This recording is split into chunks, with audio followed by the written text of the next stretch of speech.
Olá, seja bem-vinda e bem-vindo ao programa Literafro Entrevista. Aqui temos bate-papo com autores, com pesquisadores, com editores da literatura negra brasileira. Hoje temos a alegria de receber o autor e editor Wagner Amaro. Não saia daí!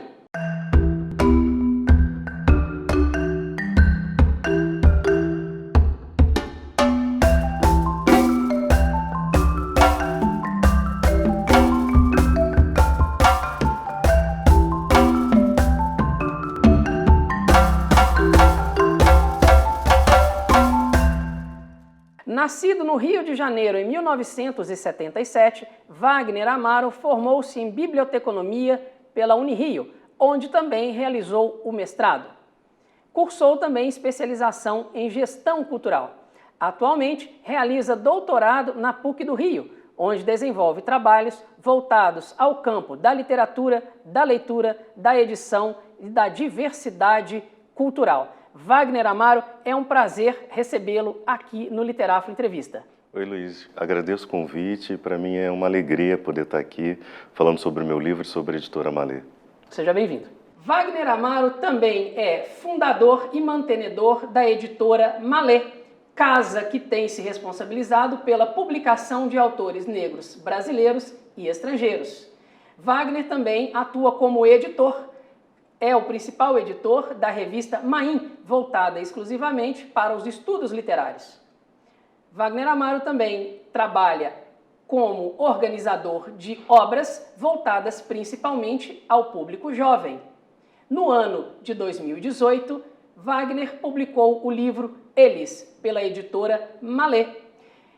Wagner, por favor, fale um pouquinho sobre suas influências e sobre a sua formação como autor e de que maneira todo esse percurso se materializa no livro Eles. Oi, Luiz. Eu acredito que primeiro eu penso na minha formação como leitor. Então, esse escritor, ele surge desse leitor. Então, quando muito jovem, eu já lia muito, principalmente escritores como Rubem Braga, Paulo Mendes Campos, os cronistas, os contistas. Eu sou um leitor de contos, muito mais do que de romance. Então, essa leitura toda acho que foi criando essa bagagem para o surgimento do escritor. Ainda muito jovem, eu escrevia bastante, escrevia textos teatrais, escrevia contos, narrativas curtas, roteiro de cinema. Quando eu entro para a faculdade, eu esqueço tudo isso, deixo tudo isso engavetado e vou para a vida acadêmica. E só agora que eu estou retomando isso. Talvez até pela editora Malê, que eu lanço em 2015, que é o que a gente vai conversar depois. Então, assim, o que eu trago como influência, como leitor, são esses escritores. Primeiro, esse grupo de escritores daquela coleção Para Gostar de Ler, os contistas, cronistas, e um pouco mais à frente o Caio Fernando Abreu, que é um escritor, para mim, como leitor, me causou um impacto muito forte. Acredito que toda essa leitura aparece de alguma forma no meu texto. Perfeito.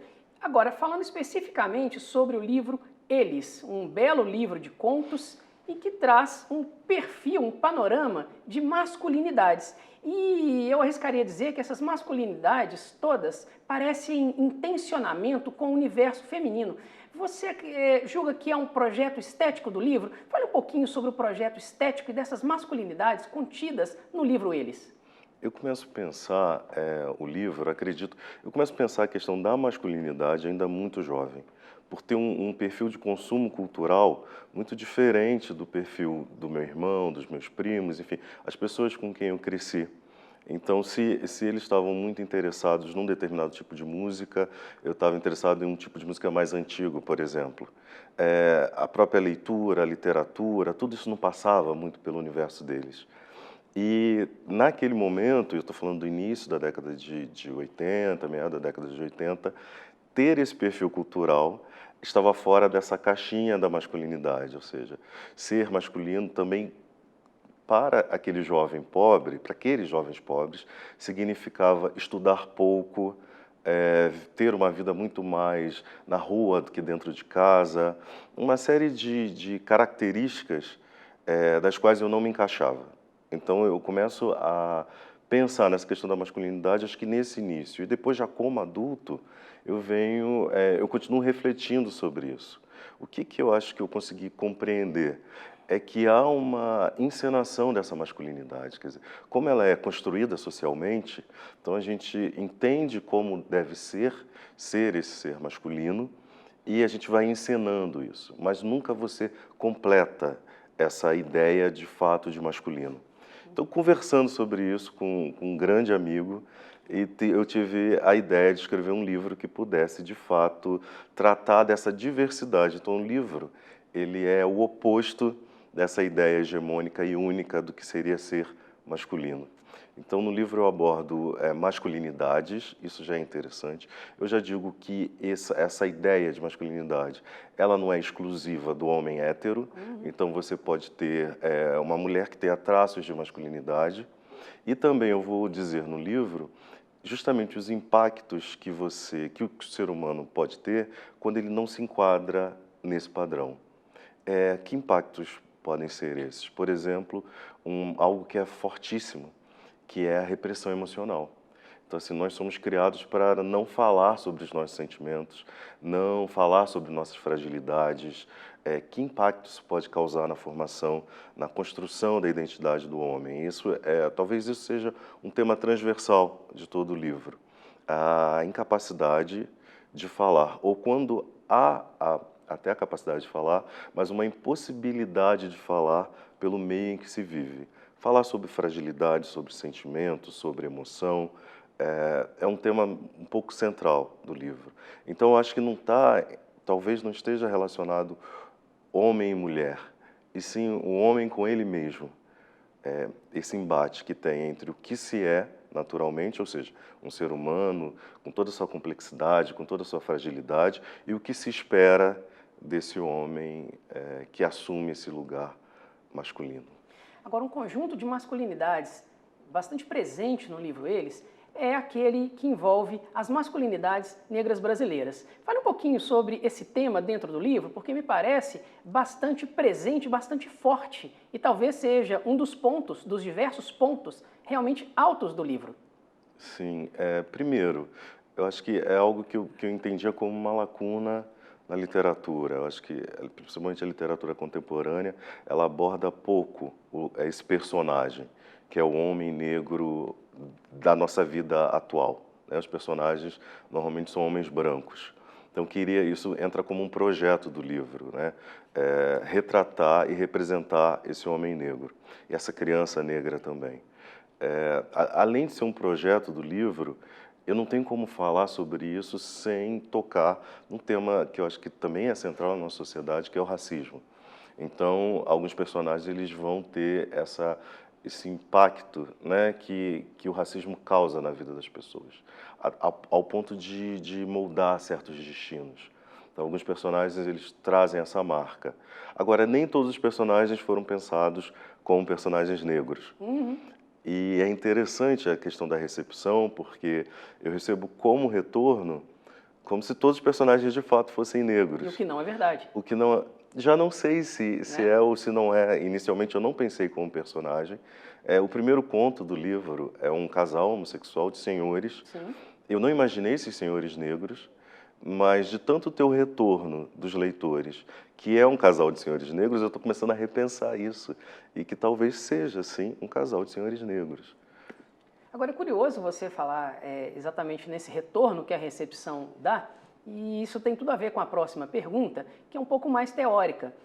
Como você analisa, não é, a influência da tradição literária negra brasileira ou afro-brasileira, já, quem sabe, iniciada aí no século XIX, ao menos por aqui, não é? Enfim, e o seu diálogo com outras tradições no Ocidente? E uma segunda questão, como essas tradições reverberam no seu livro? Sim, eu acho que meu livro ele traz ele é bem caracterizado como uma literatura negra. Tem ali esse narrador, que de fato é um narrador negro. O narrador do meu livro, eu posso também vê-lo como um personagem, não sou eu narrando as histórias.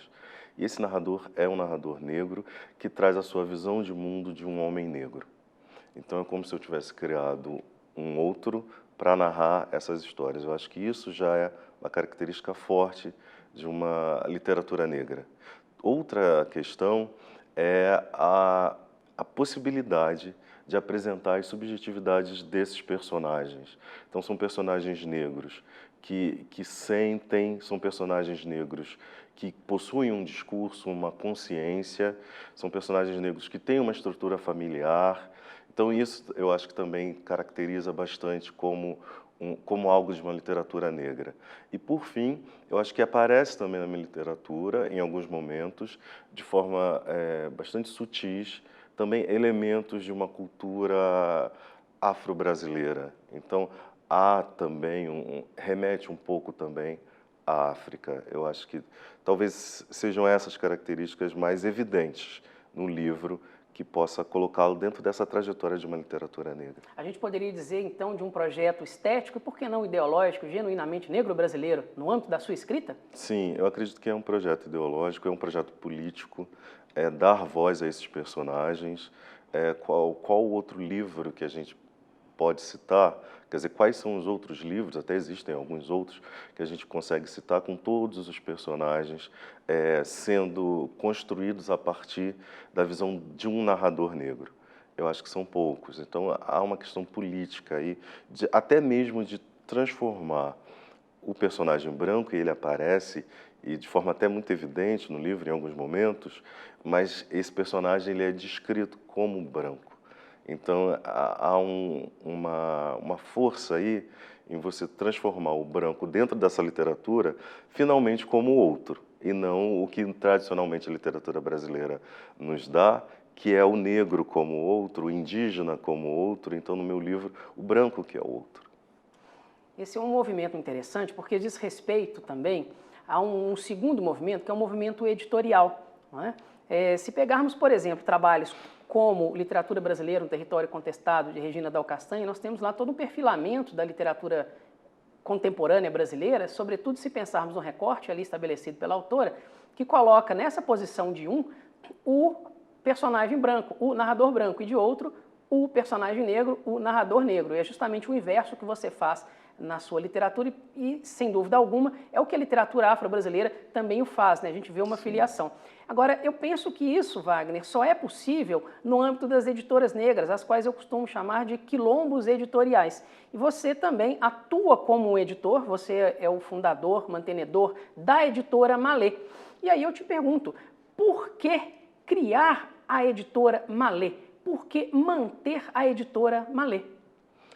A Malê, ela, cada vez mais eu fico certo de que a Malê, ela vem como resultado de uma tomada de consciência. Então, eu crio a Malê, eu já tinha 36 anos, e trabalhando com leitura e literatura, eu sempre formado como bibliotecário, sempre trabalhei com mediação da leitura, formando acervos, e essa questão da pequena presença de autores negros dentro desse repertório literário brasileiro era algo que não me afetava, eu não pensava sobre. E talvez as coisas que a gente não pensa sobre são as coisas mais perigosas, porque a gente não pensa sobre porque é criado uma estrutura de discursos que faz com que você não pense sobre determinado tema. Então você vê, eu estava totalmente envolvido com a literatura e com a leitura e não pensava sobre isso. Essa tomada de consciência, ela vai se dando a partir do momento em que eu resolvo, como bibliotecário, criar um acervo para a biblioteca que eu trabalhava, um acervo exclusivo de autores negros, e encontrei uma dificuldade imensa de adquirir esses títulos. Ao mesmo tempo, eu comecei a pesquisar do porquê dessa dificuldade. E é aí que eu vou encontrar toda uma história de luta, principalmente aí eu vou marcar isso bem, principalmente a partir do final da década de 70, que é o que de fato acho que me tocou, que é do Cadernos Negros, do grupo Quilomboje, e que eles estavam justamente questionando o que eu também questiono e que me motiva a criar a Malê. Então, a Malê, ela vem de uma tomada de consciência, ou seja, não é apenas ter informação, mas entender quais são as estruturas que fazem com que esses autores negros estejam tão pouco presentes nesse repertório da literatura brasileira, e uma tomada de atitude, porque a partir do momento que você tem a consciência, o que eu posso fazer diante disso? Eu entendi naquele momento que eu poderia criar uma editora e colaborar, principalmente com a visibilidade dos autores negros. Eu vejo a editora Malê com uma importância muito maior em levantar essa pauta, que é a pauta da visibilidade dos autores negros, até do que editar. Então, assim, o meu catálogo é importantíssimo, mas fazer com que esse discurso e que as pessoas pensem sobre isso, eu acho mais essencial, porque provavelmente existe um movimento fortíssimo que fez com que eu não pensasse sobre isso. Você tem um catálogo na editora Malê, Wagner, bastante vasto, diverso e, sobretudo, voltado às ciências humanas. Fale um pouquinho sobre essa vastidão e diversidade do seu catálogo e como você enxerga que esse catálogo consegue ou pode conseguir alterar o estado de coisas, que parece ser uma proposta da editora Malê e de outras casas editoriais voltadas à difusão do pensamento negro brasileiro.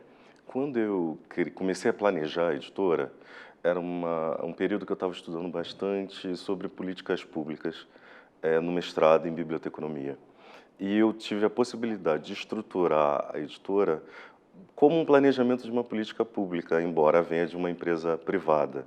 Então, primeiro, eu identifiquei o que era um problema, quer dizer, essa pequena presença desses autores negros em eventos, nas livrarias, em termos de publicação, e o que eu poderia fazer para, durante um período, romper com isso, fazer com que eles se tornassem mais presentes. Então, a Malê, ela também, eu acredito que esse perfil editorial, já vou falar sobre o perfil editorial, mas eu acredito que esse perfil editorial ele vai se modificar em breve. Esse é o meu objetivo.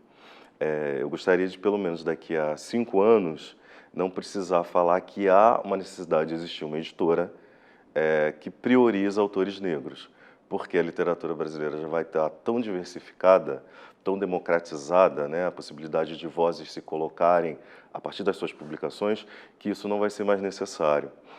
Nessa investigação toda que eu faço, o que eu entendi que era talvez o grande problema que precisava ser modificado, estava na literatura, porque se a gente pensar até em relação aos pensadores negros, principalmente os que conseguem ingressar e continuar dentro de uma carreira acadêmica, eles vinham publicando nas editoras acadêmicas e tal. O texto literário, eu estou falando de ficção, estou falando de poesia, esse texto que eu não vim encontrando tanto espaço.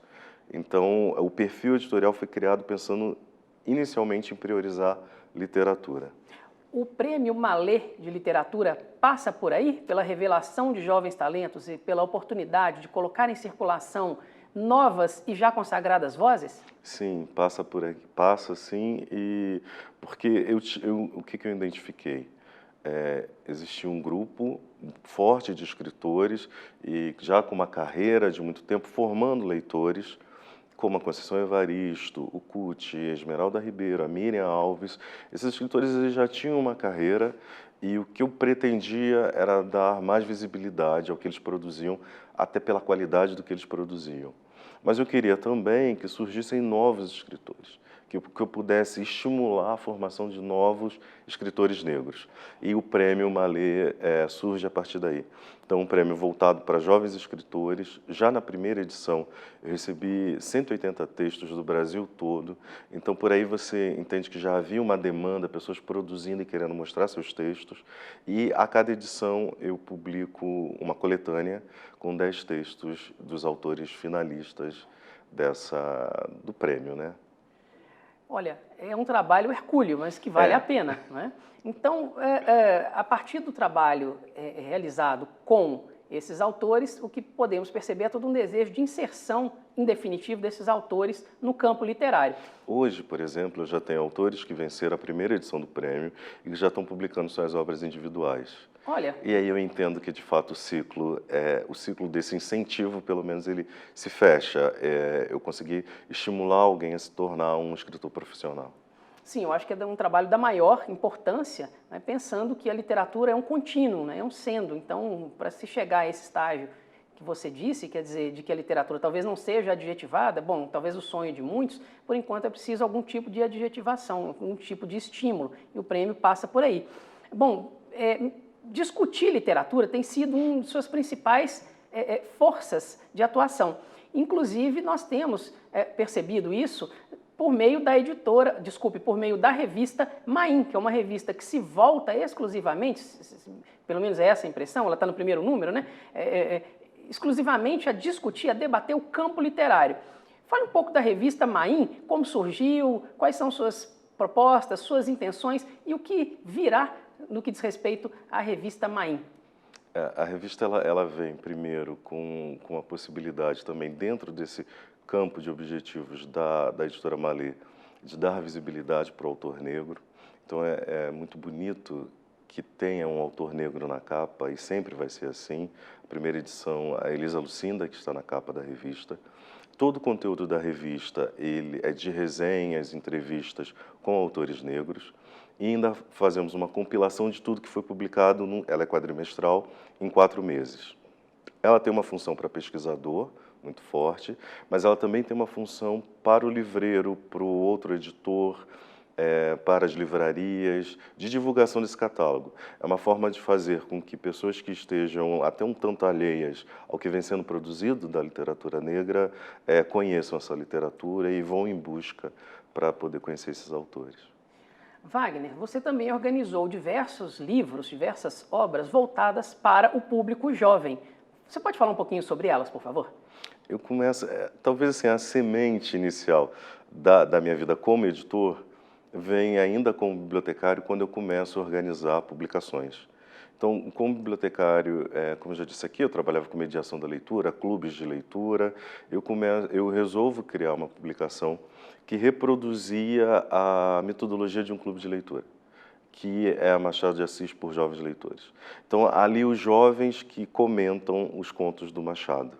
E comentam e convidam para a leitura os contos do Machado. Em seguida, eu fiz do Lima Barreto por Jovens Leitores. Ali, e eu fui pegando essa experiência do como organizar um livro, como funciona o mercado editorial. Esses 2 foram publicados em parceria com a Autêntica. E depois, já na Malê, eu organizo 2 obras, 4 obras, mas 2 que eu quero destacar aqui, que eu tenho bastante orgulho. Uma delas é o Olhos de Azeviche, que eu até trouxe aqui para mostrar. Então, é uma publicação que reúne 10 escritoras negras da literatura contemporânea. Esse perfil, eu pensei que seria interessante que essas 10 escritoras estivessem vivas e atuantes na literatura. São narrativas curtas, contos e crônicas. O fato de ter 10 escritoras, eu acho que tem uma força pela questão do volume. É interessante perceber que elas já vêm produzindo, então assim, não são escritores que estão surgindo nesse livro, e lança a luz para essa produção. Eu digo no título do livro que essas escritoras estão renovando a literatura brasileira. E acredito que elas renovam porque elas buscaram formas criativas de apresentar os seus textos, de fazer circular a sua obra. Que formas seriam essas? É muito interessante a gente perceber, por exemplo, que muitas escritoras já trazem como prática, as escritoras negras, aonde que elas vão participar de eventos, elas levam os seus livros. Então, assim, a diversidade faz com que essa prática exista. Então, como elas publicaram, muitas delas autonomamente, quer dizer, pagaram autopublicação, né, pagaram pela sua publicação, elas precisam criar formas de divulgar essas obras. E uma delas é essa. Então, assim, elas, por exemplo, utilizam as redes sociais para poder divulgar seus livros. É você pensar tudo que um mercado editorial ou que uma grande editora faz por um autor e pensar que, pelo menos a maioria das escritoras que estão aqui nesse livro, conseguiram se tornar conhecidas sem ter essa estrutura, sem ter esse incentivo. E aí é preciso muita criatividade para dar conta disso. Nesse sentido, a Malê sempre tem participado de diversos eventos literários. Você acredita que a participação em eventos literários é um elemento decisivo para a inserção de autores e autoras negros no campo literário, ou os eventos não conseguem ainda chegar ao grande público, fazer o texto literário chegar à grande massa da população? Como é que você analisa o impacto, a pertinência dos eventos literários? E aí é claro que a gente tem um público mais específico, um público talvez não tão específico no campo da literatura. Mas os eventos, Que papel cumprem os eventos e a Malê participa de diversos deles? Sim, eu acredito que a gente precisa investigar mais até que ponto esses eventos formam leitores. Aí a gente tem um tema de investigação, mas isso só vai ser possível com muita pesquisa. Mas o que é evidente é que dentro de um evento literário, o que está ali, além da literatura daquele autor, é o corpo daquele autor. E esse corpo comunica muitas coisas. Então, assim, a presença de autoras negras, de autores negros em eventos, inicialmente já tem essa força. Porque você está num evento, por exemplo, como a Flip, que é uma grande vitrine, né, e que reverbera, o que acontece ali na Flip reverbera, pelo menos durante um ano no país todo. Então você tem ali, por exemplo, além da literatura de um escritor negro, o corpo de um escritor negro que comunica essa existência. Comunicar, e isso parece talvez um pouco bobo e frágil, mas comunicar a nossa existência ainda faz parte da nossa luta. Eu frequento muitas escolas dando palestras sobre literatura negra, sobre o trabalho da Malê. E quando eu peço que um estudante cite um autor negro, ainda há dificuldade. Então, o corpo também ele traz essa comunicação sobre essa existência. Então, eu acredito que participar desses eventos tem essa força de dar visibilidade. Eu creio que os eventos eles conseguem fazer isso sim, não é? Tão fortemente quanto os catálogos, quanto a própria presença da literatura no livro didático, na escola, em outros canais. Nas livrarias. E a próxima pergunta vai exatamente nesse sentido. A Malê tem um trabalho muito forte de venda pela internet. Como é que você avalia as vendas, a inserção, a difusão da literatura pela internet versus a inserção, a difusão na livraria física? No Brasil, ainda o local onde mais vende livro ainda é a livraria física.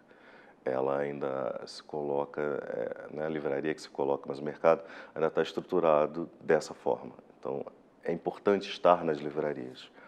A venda na internet, agora, é importante estar nas livrarias, porém, distribuir livros no Brasil também é uma grande dificuldade.